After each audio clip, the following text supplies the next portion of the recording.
한 줄도 좋다. 가족 영화. 품에 안으면 따뜻하고 눈물겨운. 지은이 강수정. 출판 테오리아. 낭독 김기령.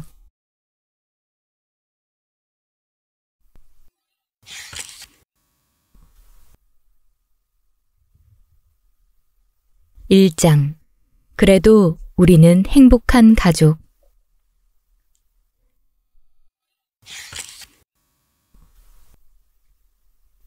담담하고 심심한 가족의 맛. 그날은 아마 웬일로 녹차를 마시고 있었을 것이다. 한참 전에 누군가에게서 받아놓고는 까맣게 잊어버렸던 우롱차가 그날따라 눈에 들어와서 버릇처럼 마시던 커피 대신 녹차를 한번 마셔보자고 생각했을 것이다. 그리고 찻잎이 품고 있던 색과 향을 조금씩 풀어놓을 때 애매하고 오묘한 그 맛의 깊이를 따져보려다가 의도치 않게 내 마음의 결이나 들여다보게 되었고, 뜬금없게도 평범한 가정에서 사랑받고 자란 사람이 세상에서 가장 부럽다는 생각이 들었다. 고단한 일상에 짓눌려 아무 표정도 없이 지내던 그 시간 속으로 스며든 녹차는 내게 그런 생각을 하게 만들었다. 다음 생에 재벌 3세쯤으로 태어나게 해준다면 극구 사양하지는 않겠으나 봄 햇살처럼 따뜻한 사랑을 받으며 구김살 없이 자라는 게 어린 시절의 가장 큰 행복이라는 생각이 들었다. 화목한 가정에서 사랑받고 자란 사람은 뼛속에 자존감이 채워져서 자기 자신을 믿고 사랑하며 주눅들지 않는다. 나는 대체 그 시절에 얼마나 자존감이 떨어진 채로 세상에 주눅들어 지냈던 건지 지금은 잘 기억이 나지 않지만 그건 삶의 든든한 중추가 되어주는 축복이다. 들꽃 사이에서 뛰노는 한여름밤의 풀벌레처럼 그저 한철 명랑하고 해맑게 살아서야 비범한 천재 따윈 될 수 없을지 몰라도 어차피 그건 일찌감치 거리가 먼 것으로 판명되었으니까 그럴 바에야. 그렇다면 평범하다는 건 대체 뭔고 하니 그건 뛰어나거나 색다른 점이 없이 예사로운 것이어서 이를테면 모든 것들이 제자리로 돌아가는 어떤 기준점이다. 물론 세상 모든 것들이 제자리로 돌아가는 그 풍경이 아름답기 위해서는 제자리와 기준점에 대한 공감이 있어야 하는데 그건 최소한 시대에 따라 달라질 수 있기 때문에 뭐라고 함부로 말할 수는 없으나 평범한 가정이야말로 모두 엇비슷한 반면에 평범하지 않은 가정은 제각각의 이유로 평범하지 않다. 그러니까 평범함이란 일종의 거창한 무의, 삶을 고달프게 만드는 복잡하고 어지러운 많은 것들이 지워지고 마음의 주름이 펴진 일종의 거대한 부재인데 어쩌면 바로 그런 게 녹차의 맛이어서 나는 뜬금없이 이런 생각들을 하게 되었는지도 모른다. 복잡하고 어지러운 맛에 길들여진 사람에게는 뭔가 빠진 것처럼 밍밍하게 느껴지는 그 맛이야말로 유유히 흘러가는 세월 속에서 사금파리 같은 행복을 일궈내는 단순하고 우직한 촉수라는 생각이 들었다. 사금팔이 그러모아 언제 아파트를 살 것이며 어느 하세월에 건물주가 되겠냐마는 겨울을 견딘 봄이 꽃을 피우고 여름에 다져넣은 햇볕이 가을에 열매가 될 때 단순한 사람만이 흘러가는 행복을 느낄 수 있다.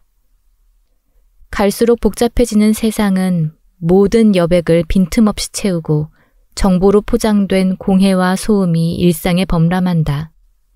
오죽했으면 끊임없이 밀려드는 자극의 스트레스에서 잠시나마 뇌를 쉬기 위해 아무 생각 없이 뇌를 비우며 재정비하는 멍 때리기를 권장하고 그런 대회까지 열리는 지경에 이르렀을까. 그런데 이 가족은 찻잔을 손으로 감싸 쥐고 퇴마루에 나와 앉아 멍하니 새 소리를 듣는다. 그들 사이에는 별 말이 오가지 않는다. 이름을 불러놓고도 아무 말 없이 일어나서 가버린다. 그저 함께 모여 차를 마시는 것으로 충분한 이들은 서로를 구속하지 않고 각자의 생활을 꾸려나가며 심심하고 느슨하게 어우러진다. 엄마는 잠시 잊고 살았던 꿈을 다시 꾸고 아버지는 퇴근하고 돌아와서 아들과 바둑을 둔다. 할아버지는 잔뜩 구겨진 할머니의 사진을 품에 넣고 다니면서 손자들에게 실없는 장난을 건다. 삼촌은 시련의 상처가 아물기를 기다리며 세월을 흘려보낸다. 짝사랑하던 여자아이가 떠났을 때 기차가 머리를 뚫고 날아가는 기분이었던 아들은 언제 그랬냐는 듯이 새로 전학 온 여자아이에게 빠져들고 자의식이 생겨나느라 자꾸만 자신을 의식하게 되는 딸은 시도 때도 없이 떠오르는 거대한 자신의 얼굴을 머릿속에서 지우기 위해 손에 굳은 살이 박이도록 철봉 돌기를 시도한다. 그러는 사이에 또 계절이 지나고 세대가 바뀌고 우주에 피어난 해바라기 꽃이 별가루로 부서진다. 이것은 단연코 평범한 가족의 일상이다. 그러나 한때는 평범했던 어떤 것들이 세월이 흐르면 향수가 되고 시대가 바뀌면 판타지가 된다. 그래도 녹차의 담담하고 심심한 맛에는 변함이 없고 인생사 희노애락 고욕이 무지개의 스펙트럼으로 고르게 펼쳐지는 것은 아니기 때문에 어느 날 저녁에 자꾸만 어깨가 처진다면 끽다거, 스스로 인정하기 싫은 이유로 마음이 소란하다면 끽다거, 자신과 거리를 두고 무심을 연습하고 싶다면 끽다거, 아, 끽다거.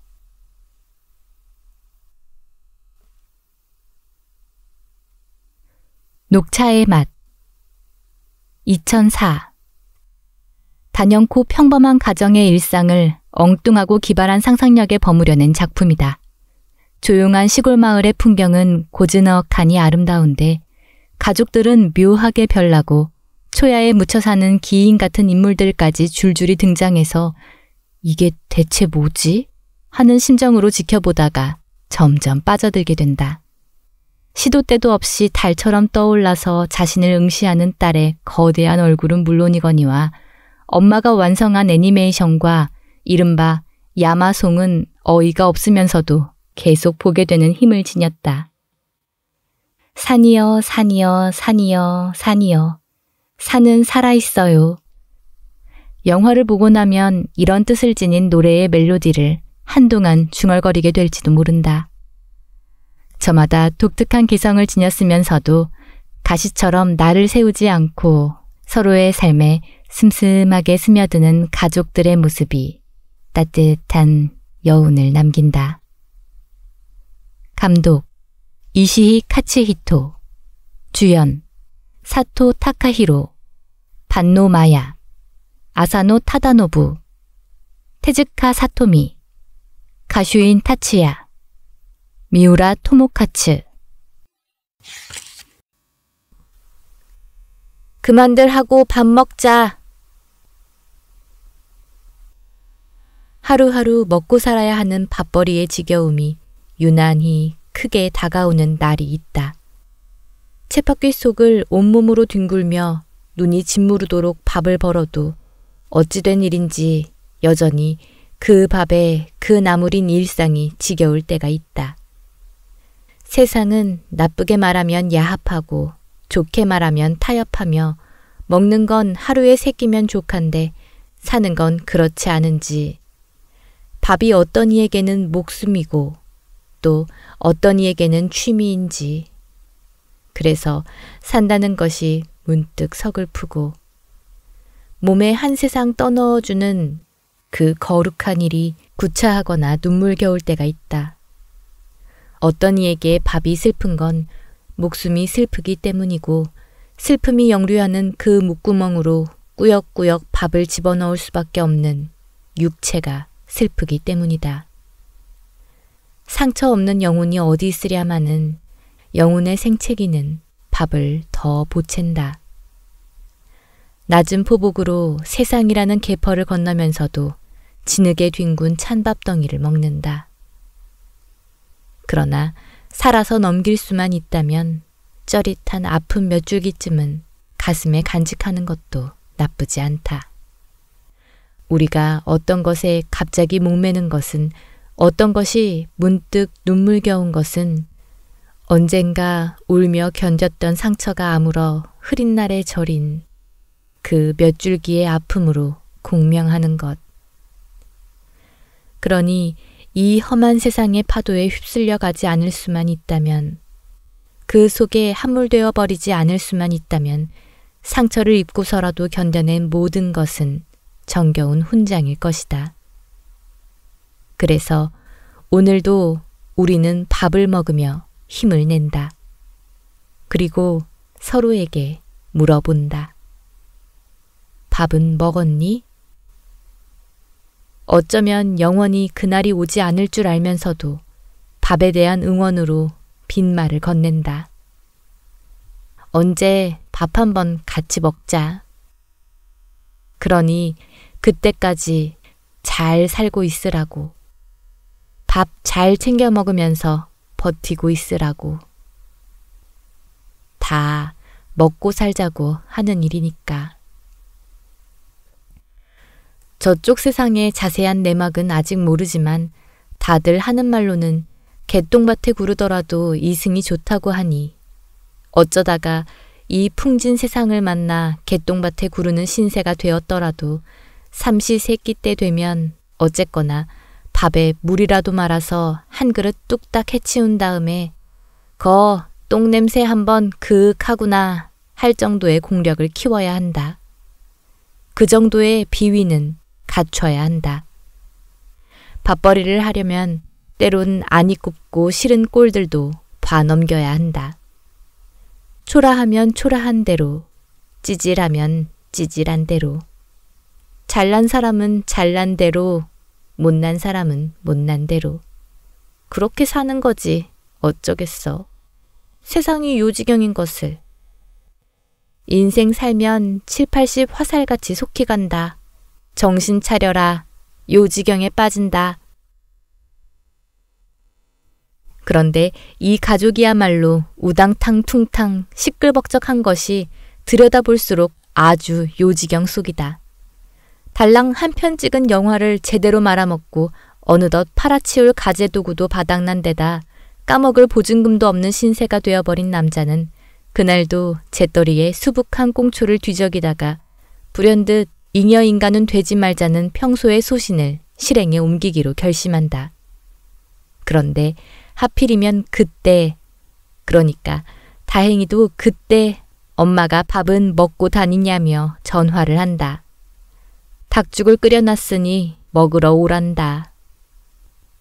그 말에 목을 매려던 남자는 목이 맨다. 침이 꼴깍 넘어간다. 무려 닭죽이라니. 하지만 냄비 바닥에 눌어붙은 닭죽처럼 엄마의 집에 눌어붙어 사는 데에는 사소한 걸림돌이 있었으니 그 집에는 50이 내일 모레인데도 아직 사람 구실 못하는 아들이 한 명 더 있었다. 아무튼 중년의 백수와 건달 형제가 닭다리를 집어던지고 급소를 들이받으며 난투극을 벌인 끝에 티격태격 동거가 시작됐지만 어느 날 이혼지경에 처한 여동생까지 고슴도치처럼 날선 10대의 딸을 데리고 잠시 그 집에서 살겠다며 밀고 들어온다. 연립주택 공터에 호박꼬지를 널어 말리는 이웃들이 보기엔 콩가루도 이런 콩가루가 없는데 그것도 오순도순이라고 엄마는 늙은 자식들을 다시 한번 살뜰하게 거두어 먹인다. 그만들 하고 밥 먹자. 모든 분란은 엄마의 이 말로 수습된다. 때마다 삼겹살을 구워 올리고 된장찌개에는 동시에 숟가락 5개가 꽂힌다. 서로 옥신각신 하다가도 남들과 시비가 붙으면 금세 한편이 되어 싸우는 자식들이 엄마는 흐뭇하다. 그러는 와중에 콩가루 유전자의 내력이 드러나지만 식구가 별거니 한데 모여 살면서 같이 밥 먹고 같이 자고 같이 울고 웃으면 그게 가족이지. 컷! 오케이. 여기까지. 오늘의 밥벌이는 이 정도면 된 것 같으니 이제 그만하고 밥을 먹어야겠다. 고령화 가족 2013 입심 좋은 이야기꾼으로 정평이 난 소설가 천명관의 원작을 영화로 만들었다. 엄마부터 시작해서 아들과 딸은 물론이고 심지어 손녀까지 단 한 명도 빠짐없이 순도 100%의 막장을 자랑하지만 징글징글하게 툭탁거리다가도 같은 밥상에 둘러앉아 같은 밥에 같은 반찬 나눠 먹는 식구가 결국 진짜 가족이라는 사실을 제대로 보여준다.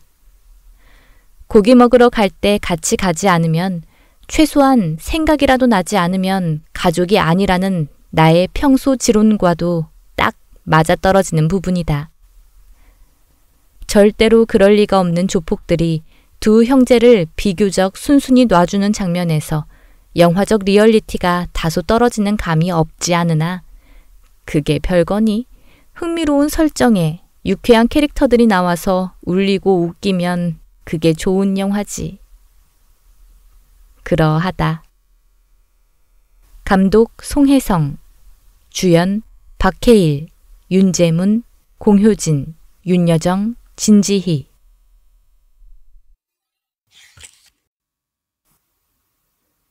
긴 끈에 묶여 헤맬 자유. 어디로든 떠나고 싶던 때가 있었다. 파랑새가 집에 있다는 얘기를 믿지 못하던 시절이었다.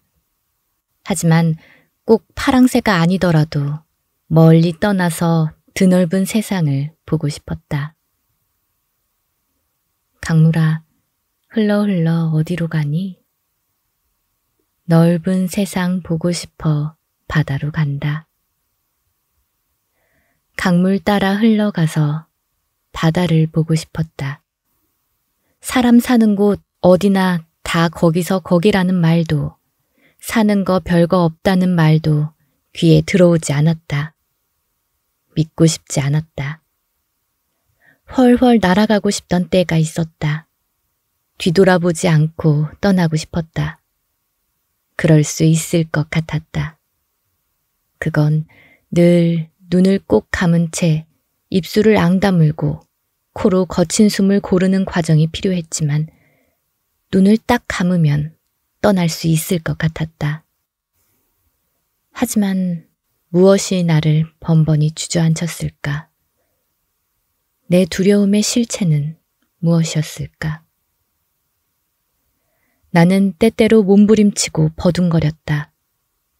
두려우면서도 두렵다는 걸 인정하기 싫어서 그랬을지도 모른다. 나는 오래 헤매었으나 끝내 어디로도 떠나지 못했다. 집으로 다시 터벅터벅 돌아갈 때면 머릿속에서는 이런 말이 울리곤 했다. 긴 끈에 묶여 헤맬 자유. 어둠 속에서. 끈은 얼마든지 길어도 좋았다. 마음껏 질주하며 잠시 자유롭다고 착각할 만큼 길어도 좋았다. 하지만 그 끈을 끊어내지는 못했다. 그 끈을 끊어낼 수는 없었다. 나는 언제나 어둠 속에서 실타래를 감듯 길을 되감으며 집으로 갔다. 하늘과 잎사귀를 따라 계속 걸어가고픈 마음을 돌이켜서 돌아온 집에는 새장 속에 갇힌 파랑새가 있었다. 나는 늙고 아픈 파랑새를 돌봐야 했다. 파랑새를 혼자 두고 나는 떠날 수 없었다. 햇살 눈부신 날에도 근시의 눈에는 시름만 얼룩덜룩했다. 푸르른 날에도 깊이 떨군 고개엔 그림자만 이리저리 흔들리고 가버렸거나 오지 않은 것들을 저울질하는 머릿속은 근심으로 얽혔다. 흐린 풍경은 아무도 모르는 슬픔으로 전율하는데 나는 미련하게 씩씩한 표정을 지어 보였다. 그러다 시간의 돌부리에 걸려 비틀할 때면, 골목 어귀에서 스산한 바람과 마주칠 때면, 소음을 뚫고 날아온 아주 희미한 노랫가락이 귀에 꽂히고 어느 날의 추억을 실어오는 냄새, 그때와 똑같은 빛의 각도와 색이. 그러면 애써 잊으려 했던 어떤 것들이 한꺼번에 울컥 넘어오고 기억의 현기증에 마음이 빙빙 돌았다. 어지러운 마음은 텅 빈 몸뚱이만 여기에 둔 채 무심결에 어디론가 날아갔다가 한숨 쉬며 돌아오곤 했다. 나이 24세 아이와 주 밖으로 나가본 건 무려 단 한 번뿐이며 지금까지 살면서 해온 일이라곤 모자라는 동생 뒤치다거리에 엄마 담배 사다 드리기, 그리고 엔도라의 훌륭한 어르신들을 위해 물건을 봉투에 담아드린 일뿐인 길버트는 올해도 낮의 길이가 가장 길다는 하지에 아침부터 동생 언니를 데리고 마을 어귀에 나와 있다. 오늘은 13번 고속도로를 따라 여름마다 열리는 카니발 차량과 트레일러가 들어오는 날이다. 음악 없이 춤을 추는 것 같은 시골 마을을 1년에 한 번 북적이게 하는 카니발. 그걸 누구보다 먼저 맞이하려는 동생을 데리고 마을 어귀에 나온 길버트는 바깥 세상을 향해 쭉 뻗은 길을 바라보며 서 있다. 그러나 길버트는 떠날 수 없다. 우린 아무데도 안 가. 그치, 길버트? 10살까지만 살아도 운이 좋은 거라고 했던 언니가 18번째 생일을 앞두고 있었다. 언니가 아프다는 사실을 알게 됐을 때 앞으로 자신을 점점 짓누를 게 뻔한 현실의 무게가 지레 두려웠던 아버지는 가장 빠른 탈출 버튼을 눌렀고 어머니는 가슴에 뚫린 천길만길의 구멍을 메우기 위해 폭식을 시작해서 인간 고래가 되었다. 하지만 어머니는 다른 건 몰라도 언니는 포기하지 않았다. 그리고 길버트도 가족을 포기하지 않았다. 다들 알아서 제 앞가림을 하며 잘 살아줬다면 홀가분하게 떠났을 것을. 아파서 그럴 수 없었다. 못나서 그럴 수가 없었다. 아프고 못나면 더 품게 되는 게 가족이라서. 때로 지긋지긋하다고 진절머리를 내면서도 품에 안으면 따뜻하고 눈물겨운 게 가족이라서. 언니가 18살이 된다는 건 엄청난 사건이고 작은 기적이었다. 우리를 계속 살게 하는 건 가족이 아니고선 모를 만큼 작고 소소한 그런 기적들이다. 이제 길버트는 엔도라를 떠났을까? 어느 날 트럭을 몰고 떠나서 돌아오지 않았을까? 내가 응원하는 결말은 무엇일까? 그건 아무래도 좋지만 가시가 둥그렇게 일어난 민들레를 보면 늘 불고 싶다. 바람 타고 훨훨 날아가라고 후 불고 싶다. 가까운 곳에 힘없이 내려앉지 말고 멀리 멀리 날아가 보라고 후 불고 싶다. 길버트 그레이프 1993 길버트 그레이프는 이래저래 나와는 인연이 깊기 때문에 이번에 글을 쓰면서도 애정이 남달랐다. 원작자인 피터 헤지스는 소설에 이어 시나리오를 쓰다가 영화 감독으로도 데뷔해서 댄인 러브, 벤 이즈백 같은 영화를 연출했다. 영화에서는 제외됐지만 원작에서는 집을 떠났던 형과 둘째 누나가 언니의 생일에 맞춰 돌아오는데 소설은 소설대로 재미가 있고 영화는 영화대로 설득력 있게 전개된다. 무엇보다 조니 뎁과 레오나르도 디카프리오의 아름답고 순수했던 시절을 볼 수 있다는 것만으로도 이 영화의 가치는 충분하다. 어쩌면 디카프리오는 이때 아카데미에서 나무조연상을 받았어야 했다. 그 후로 그렇게 험난한 세월이 기다리고 있을 줄 알았더라면. 감독 라세 할스트롬, 주연 조니 뎁, 줄리엣 루이스, 레오나르도 디카프리오. 지금 사랑하며 살고 있나요? 언제쯤이었을까? 전기도 들어오지 않는 산골 오지의 한 가족이 방송에 소개되면서 화제가 됐다. 어려서부터 자연을 동경했었다는 아이들의 어머니는 대학을 졸업하고 도시에서 약국을 오래 운영했지만 정신없고 각박한 생활에 갈수록 지쳐갔고 아이들도 학교에 잘 적응하지 못하는 것처럼 보이자 남편과 의논 끝에 도시를 떠나기로 결정했다. 이들은 마을과도 한참 멀리 떨어져 우체부조차 다니지 않는 외딴 곳에 살았다.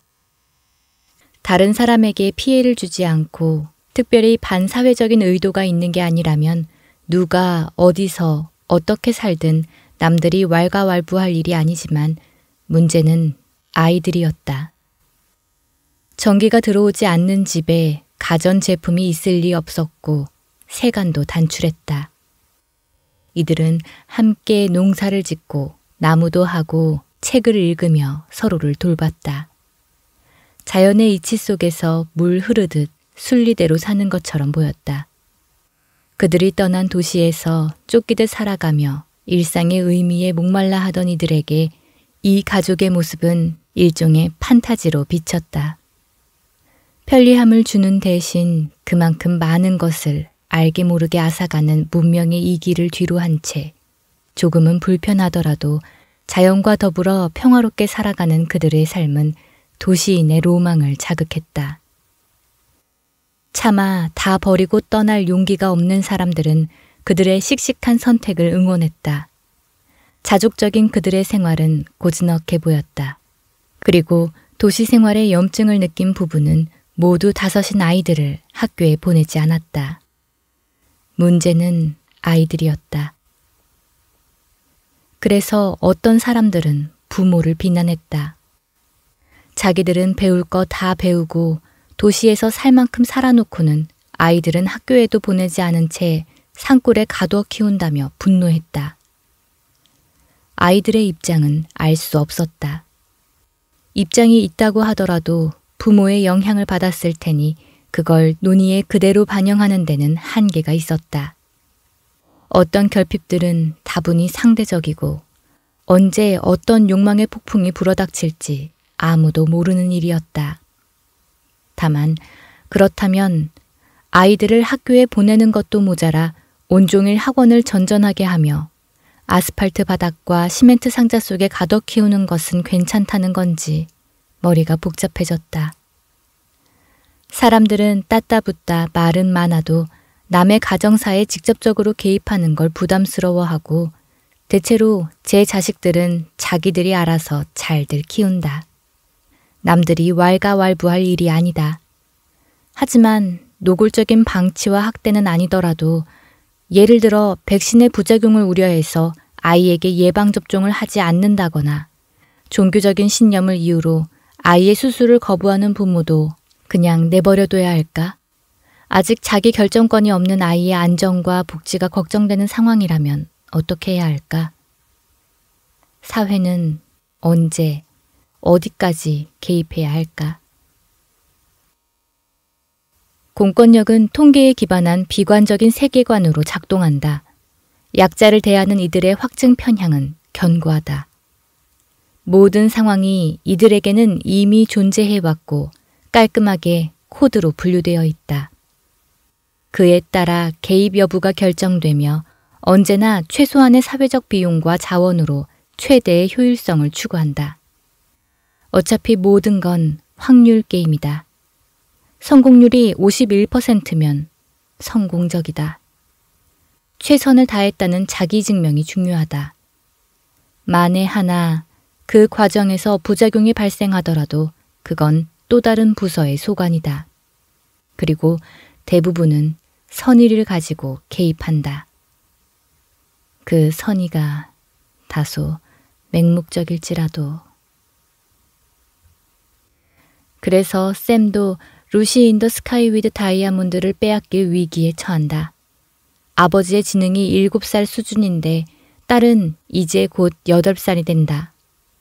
그는 변변한 직장도 없고 자폐 성향 때문에 낯선 환경에서는 더 긴장하고 움츠러든다. 덧셈은 하는데 곱셈은 못한다. 그런 사람이 혼자서 아이를 정상적으로 키울 수 있을 거라고 사회복지사는 믿지 않는다. 비슷한 경우를 이미 수없이 봤다. 코드 분류와 사회복지사의 경험치가 샘과 루시의 삶에 개입한다. 공권력은 아이를 정상적인 위탁 가정에 맡기고 아버지의 면회를 제한한다. 그런데 8살이 되는 루시를 걱정하면서 지능이 7살에 멈춰버린 샘은 방치한다. 정답이 따로 없는 이런 상황의 유일한 판단 기준은 아마도 사랑이다. 사랑하는 사람들끼리 살게 하면 된다. 도움을 주되 간섭하지 말고 남자건 여자건 부모건 자식이건 사랑하는 사람들끼리 가족을 이루고 살게 하면 된다. 샘의 지능이 낮아서가 아니라 모든 부모가 크고 작은 실수를 저지르고 때때로 자신의 한계에 절망한다. 그래서 아이를 키우려면 마을이 필요하지만 통계의 정상 범위를 벗어났다고 해서 사랑하는 사람들을 서로 사랑하지 못하게 떼어놓을 권리는 누구에게도 없다. 사랑하는 사람과 살아야 한다. 사랑하며 살아야 한다. I am Sam 2001 지능이 6에서 7세에 멈춘 아버지와 영민하고 조숙한 딸의 지극한 사랑을 담아냈다는 공통점 때문에 우리 영화 7번 방의 선물과 자주 비교되는 작품이다. 숀 펜과 다코타 패닝의 연기는 훌륭하다는 말로는 부족하고 곳곳에 흐르는 비틀스의 음악은 극에 재미를 더하는 한편으로 안타까운 상황에서도 마음을 묘하게 달래준다. 모든 걸 다 가져서 남부러울 게 없는 사람이 느끼는 결핍과 불안을 너무나 잘 표현한 미셸 파이퍼의 존재감도 무시할 수 없고 소소한 일상을 함께 나누며 루시를 삼촌과 고모처럼 아끼는 샘의 친구들도 감동적이다. 그리고 순진한 생각인 줄 알면서도 영화를 보고 나면 그 커피숍과 피자 가게까지 정겹게 느껴진다. 역시 PPL의 힘. 감독 제시 넬슨, 주연 숀 펜, 다코타 패닝, 미셸 파이퍼.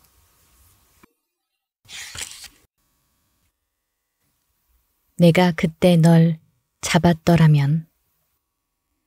밝지도 뚜렷하지도 않은 미래를 앞에 놓고 서로의 꿈을 형광펜으로 칠해주며 용기를 얻고 위로를 주던 사람. 그리고 그 꿈들이 언제나 서로 멀지 않은 곳에 언제까지라도 가까운 거리에 있을 거라고 믿었던 사람. 그 사람이 공항에서 이제 정말 떠난다고 전화했을 때 나는 울지는 않았지만 가슴속에서 뭔가 무너져 내렸다. 그리고 어디선가 문이 닫히는 소리가 들렸다. 그건 한 시절이 끝났다는 신호였다. 인생은 좀처럼 계획대로 되지 않았고 삶은 일상의 등에 엎여 흘러갔다. 어쩌다 한 번씩 안개처럼 취기처럼 올라오는 세월은 기억조차 거추장스럽게 만들었다. 철없는 사랑의 고백들과 지나간 우정의 맹세들이 누렇게 먼지에 덮여 손이 닿으면 후두둑 바스러졌다. 의미가 퇴색된 것들과 의미를 잊어버린 것들은 미련 없이 쓰레기로 분류되었다. 아무렇지 않았다. 홀가분했다. 남들보다 특별히 더 쓸쓸하거나 외로울 건 없었다. 그런데 유독 연말 연시가 다가오고 크리스마스 시즌이 되면 왜 그렇게 다들 사랑하는 가족과 함께 시간을 보내라고 닥달을 하는 건지. 게으르거나 고루한 매체들은 아들, 딸 다복하고 3대가 화목한 가정에 대한 미련을 버리지 못하고 때마다 전통적인 가족의 의미와 가치에 확대경을 들이댔다. 그러면 어쩐지 정다운 가족이 따뜻한 식사를 하는 식당 밖에서 성냥을 파는 소녀가 된 것만 같고 곱은 손을 호호 불며 그은 성냥불빛에 가지 않은 길의 풍경이 꿈처럼 떠올랐다. 그 모습을 떨쳐내려 내가 걸어온 길이나 되돌아보면 비틀거린 발걸음이 보였다. 휘청거리는 모습을 누구에게도 들키지 않으려 이 악물고 똑바로 걸어왔다고 생각했건만 그리 대단하지도 않은 선택들과 사소한 결정들이 쐐기로 곳곳에 박혀 길이 휘고 방향이 틀어졌다.